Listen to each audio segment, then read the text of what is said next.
Hello student, आज हम देखेंगे सेल टैक्स और वैल्यू एडेड टैक्स क्या होता है, यानी बिक्री कर और मूल्यवर्धित कर क्या होता है। तो देखते हैं। अवर government spend a lot of money every year for public welfare. Example, building a bridge, provision of health and education related facilities. यानी गवर्नमेंट्स क्या है, प्रत्येक साल कुछ न कुछ क्या है लोगों के लिए, जनता के लिए कुछ न कुछ बनाती है। जैसे कि क्या है, वो ब्रिज बनाती है, या फिर कोई स्वास्थ्य केंद्र खोलती है, या फिर शिक्षा संस्थान, कुछ भी क्या है जनता के कल्याण के लिए क्या वो करती है, बनवाती है, या कुछ भी चीज़ करती है। तो उसमें क्या है, वो जो भी पैसा उपयोग में लाती है, उस उपयोग में लाए गए पैसे को वो क्या करती है, जनता से क्या है वो कर के रूप में क्या करती है, वसूल करती है। ठीक है, जैसे यहाँ पे दिया है, the money used by government is collected from people in the form of tax. यानी वो क्या है, कर के रूप में उसको वसूल करती है। जो भी पैसे उपयोग में वो लाए रहती है जनता के कल्याण के लिए, उसको क्या है, वो जनता से ही कर के रूप में, टैक्स के रूप में वसूलती है। ठीक है, tax range from 5% to 10% and is always calculated on SP. यानी जो टैक्स होता है उसका जो रेंज होता है वो 5% से 10% के बीच होता है। और क्या है, वो जो टैक्स होता है, सेल टैक्स या फिर वैल्यू एडेड टैक्स जो होता है, वो हमेशा क्या है, एसपी पे कैलकुलेट होता है। यानी जो सेलिंग प्राइस होता है उसी पे क्या है, उसकी गणना की जाती है। तो चलिए हम क्या है, एग्जाम्पल के थ्रू इसको समझते हैं। जैसे कि मैं यहाँ पे एग्जांपल लेती हूँ आपका। मान लो हम कोई भी क्या है, शॉपकीपर के पास जाते हैं कुछ सामान खरीदने के लिए। तो मान लेते हैं कि कोई प्राइस है सामान का, मान लो टीवी खरीदने गए और टीवी का प्राइस है मान लो 10,000, 10,000 है। अब जब पैसा देते हैं तो वो हमें जो बिल देता है उसमें क्या है, एक्स्ट्रा पैसे वो लेता है। तो जो एक्स्ट्रा पैसे जो होता है वही हमारा क्या होता है, सेल टैक्स होता है। ठीक है, वही हमारा टैक्स है। तो इसमें क्या है, जो शॉपकीपर होता है उसको कोई प्रॉफिट नहीं होता है। ठीक है, वो क्या करता है, जो एक्स्ट्रा मनी होता है उसको टैक्स के रूप में वो क्या करता है, गवर्नमेंट्स को देता है। तो चलिए देखते हैं एग्जाम्पल। तो मान लेते हैं कि कोई प्राइस टीवी का है, तो वो है हमारा 10,000। ठीक है, प्राइस ऑफ अ टीवी कितना है, 10,000। ठीक है, प्राइस है टीवी का 10,000। अब उसमें सेल टैक्स लग रहा है। ठीक है, कितना, 10% का टैक्स लग रहा है। यानी जब हम उसको देंगे मनी तो हम 10,000 नहीं देंगे, एक्स्ट्रा मनी देंगे, वही हमारा टैक्स होता है। तो जो हमारा जो टीवी का जो प्राइस है वो है 10,000। अब उस पर सेल टैक्स लग रहा है कितना, 10%। सेल टैक्स कितना लग रहा है, 10%। ठीक है, यानी यहाँ पर परसेंट के रूप में हमको बताया गया है। ठीक है, लेकिन हमको वास्तविक कितना पैसा देना पड़ेगा, आगे देखते हैं। ठीक है, 10% हम लग रहा है, तो 10% किसका लग रहा है, इतना। यानी जो ओरिजिनल प्राइस है, जो मान लो टीवी का जो प्राइस है 10,000, उसमें 10% एक्स्ट्रा लग रहा है, माने 10% आप 10,000, 10% ऑफ 10,000। यानी 10% मतलब 10/100, ऑफ मतलब होता है मल्टीपल 10,000। ठीक है, तो यहाँ पे ये ज़ीरो हो गया कैंसल, ये 100 मल्टी 10, तो कितना आ गया यहाँ पर, जो हमारा सेल टैक्स आएगा, सेल टैक्स इक्वल टू, ये आ गया हमारा 1,000। यानी जो सेल टैक्स है जिसको हमने 10% माना था वो कितना है, 1,000।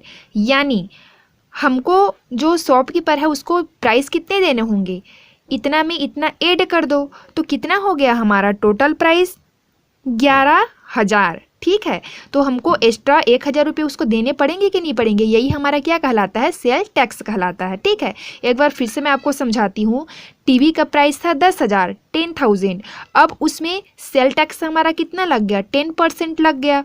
तो यानी 10% आप 10,000 यानी 1,000।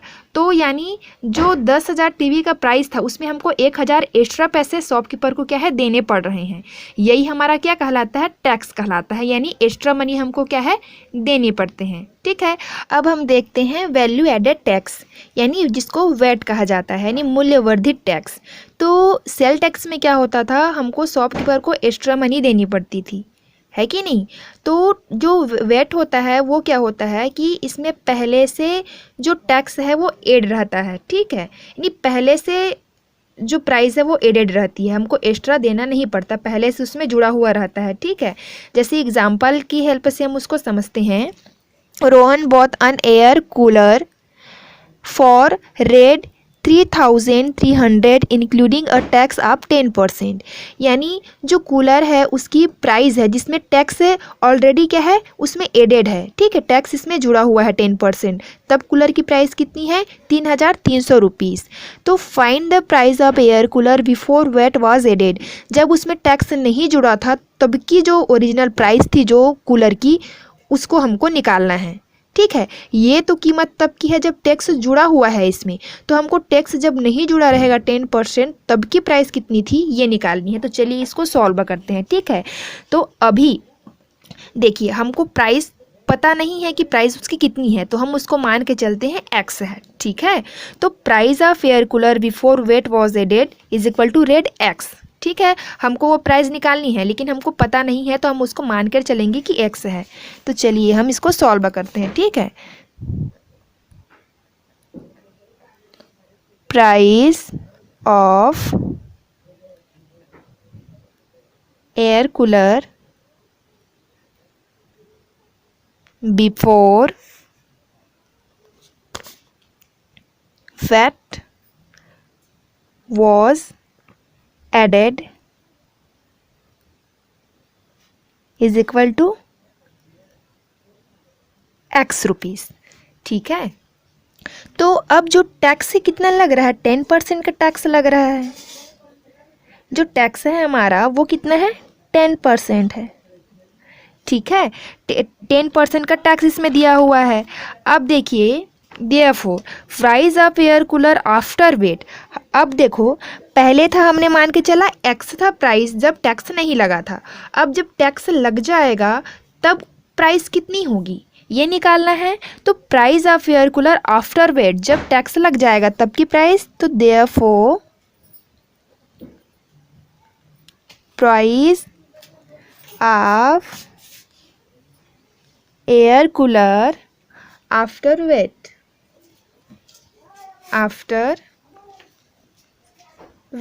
यानी जो हमारा प्राइस है, ठीक है, तो उस पर क्या है 10% वेट जब जुड़ेगा, तो 10% किस पर, तो इसी प्राइस पर एक्स पर, यानी 10% ऑफ एक्स, क्योंकि 10% अकेले का तो कोई उसका वैल्यू नहीं है, तो 10% ऑफ एक्स, ठीक है।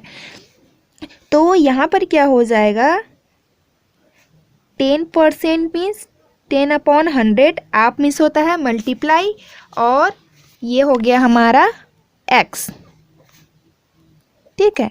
तो x प्लस ये हो जाएगा कैंसल, तो 1/10 यानी ये हमारा आ गया 0.1x, यह क्या है 1x, तो ये हमारा हो जाएगा 1x प्लस 0.1x यानी 1.1x लगभग, ठीक है। तो ये क्या है, ये क्या है, यानी price of air cooler after VAT, ठीक है। हमने जब मान के चला कि जो एयर कूलर है उसकी प्राइस कितनी है एक्स, जब उस पर टैक्स जुड़ जाता है तब उसकी प्राइस कितनी हो गई 1.1x हो गई। अब हमको क्वेश्चन में गिवन क्या दिया हुआ है, क्वेश्चन में गिवन दिया हुआ है कि उसकी प्राइस कितनी है, वेट जब एडेड है तब उसकी प्राइस है 3,300 रुपये।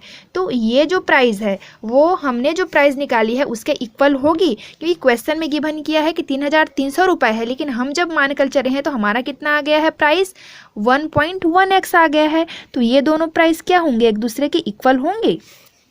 तो ये हो जाएगा आपका, क्वेश्चन में दिया हुआ है कि after VAT price is equal to है ना ₹3,300, ठीक है। यानी जो हमारा 3,300 है ये इक्वल होगा 1.1x के, यानी x का वैल्यू यहाँ पे हम निकालेंगे तो क्या हो जाएगा 3,300/1.1। तो इसमें क्या है डेसिमल को हम जब रिमूव करेंगे तो ये हमारा हो जाएगा 11/10 हो गया आपका। ठीक है, तो ये कितना आ गया, ये हो गया आपका 11, यानी आपका आ गया 3000 रुपीज़। एक्स का वैल्यू यहाँ पर क्या आ गया, 3000 आ गया। यानी जब वेट जो टैक्स था वेट वो जब ऐड नहीं हुआ था तब की एयर कूलर की प्राइस कितनी थी, 3000 रुपये। ठीक है, तो इस तरीके से हम क्या करते हैं, सेल टैक्स या वैल्यू एडेड टैक्स से रिलेटेड क्वेश्चन को सॉल्व करते हैं। आई होप आप लोग को ये अच्छे से समझ में आया होगा। So thank you for watching.